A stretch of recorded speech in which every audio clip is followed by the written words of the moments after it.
الأستاذ حسن عبد الوهاب، وهو منسق حملة الدستور أولا، ومن الذين أبلوا بلاء حسنا سواء في ثورة يناير أو في ثورة يونيو.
الناس بتتكلم عن الدستور وكأن الدستور ده هو اللي هيعمل عمليه استقرار. لا يا جماعه، مصر عاشت من سنه 54 لغايه سنه 70 بدساتير مؤقته، والفتره دي كانت اعلى معدل تنميه في مصر وفي الوطن العربي كله في اثناء الفتره دي. مساله مش مساله دستور، مساله ان احنا اسقطنا، قمنا بثوره مجيده عظيمه قام بها شعب مصر حتى يسقط النظام، واهم ركن من اركان النظام هو الدستور. أما المحاولة لإعادة خروج الميت من القبر، الدستور مات بالفعل، وهذا الاستفتاء محاولة لإحلاء انتخابات رئيس الجمهورية إن تمت قبل إقرار الدستور من الشعب المصري ستبقى كارثة على مصر، لأن في الحالة دي هيتولى تيار واحد في مصر إدارة مصر المستقبل وعملية إنشاء الدستور، ودي هتبقى كارثة، لأن ده هيحطنا في صدام حقيقي مع هذه القوة. اتكلم معاه، احنا عايزين الثورة المصرية دي يبقى لها قيادة من كل يعني انا مش متخيل شيء عجيب جدا، ازاي انا هسيب الحكومة تضع معايير محاسبتها لنفسها، او اخلي مجلس الشعب هو اللي يحط صلاحيات. تغيير يعني تأسيس لمجتمع يسمح بالتداول السلمي للسلطة.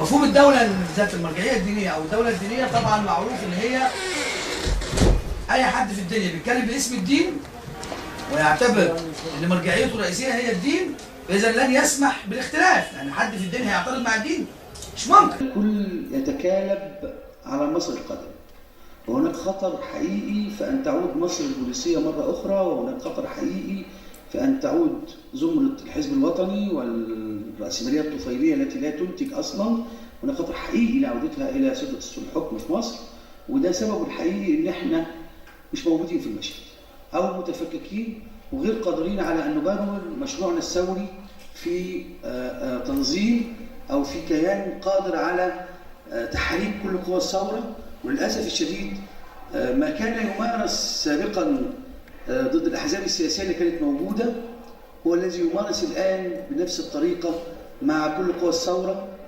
إذا كان في كيان ممكن يبقى فيه أمل منه يبدأوا يخترقوه، يبدأوا يضعوا فيه الفتنة، يبدأوا يحطوا المال السياسي الذي يفسد كل عمل المال السياسي يفسد اي عمل ممكن. يعني الناس لما تيجي احنا كنا محضرين لمسيره من عين شمس، وخرجنا من عين شمس فعلا، وتم اعتراضنا في عين شمس، ووصلتنا اخبار من الزملاء والموجودين والنشطاء اللي موجودين في ميدان التحرير بان بيتم الاعتداء عليهم وتكسير الاستيدج بتاعنا اللي كنا بننصبه في ميدان التحرير. فاضطرينا نسيب المسيره ونركب عربيات ميكروباص، ناخد عربيات ميكروباص ونيجي التحرير سريعا عشان نحاول ننقذ زمايلنا من الاعتداء.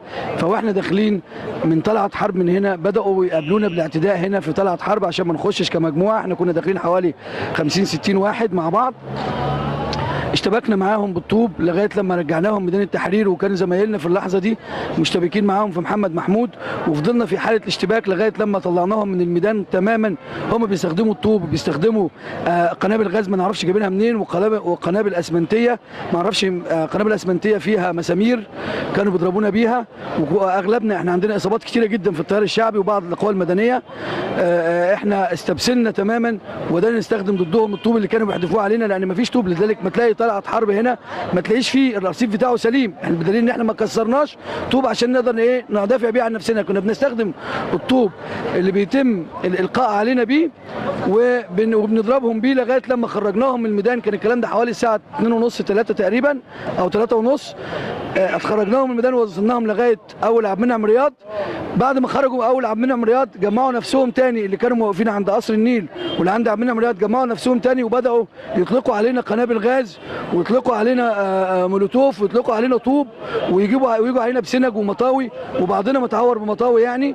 وبعد تاني خرجونا تاني من الميدان وحاصرونا ورجعونا شارع طلعت حرب وشارع التحرير وشارع محمد محمود.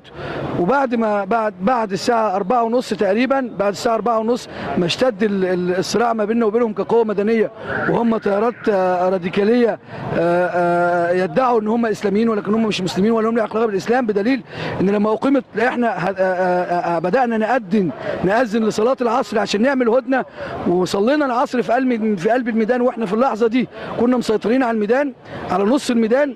سابونا لغايه لما نصلي العصر. صلينا العصر وكان في ناس بتحمينا، وفور مجرد انتهاء صلاه العصر مباشره بداوا يحدفوا علينا طوب تاني وبعنف شديد جدا، احدث علينا اصابات ضخمه. لكن ربنا قوانا احنا والشباب كلنا وبدانا نحدف عليهم الطوب اللي كان بيلقى علينا لغايه لما طردناهم تماما من الميدان وجرينا وراهم حتى نهايه المتحف في شارع عبد المنعم رياض.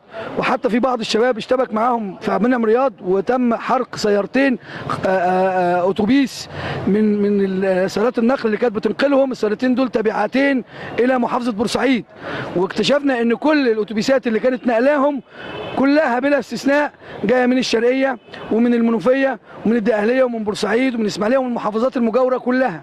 يعني هم لم يكونوا ابدا من نشطاء سياسيين القاهره، هم كانوا جايبين ناس، حاشدين ناس عن عمد وعن قصد لايذاء المتظاهرين لمنعنا من التظاهر وان احنا نعبر عن راينا. وكانوا عايزين يضعوا فيتو على الشعب المصري اللي عايز يقول رايه لابد ان يستاذن من الاخوان المسلمين. لكن ربنا نصرنا عليهم وقطعنا الفيتو ده، ولن يكون هناك فيتو على الاطلاق على الثوار المصريين ابدا. ما قدرش يعملها الحزب الوطني ابدا، ما قدروش يكتمونا امن الدوله ولا المؤسسه العسكريه كامله بكل جبروتها. الاخوان حاولت ان هي تقهرنا وتقهر حريتنا، لكننا ربنا نصرنا عليهم.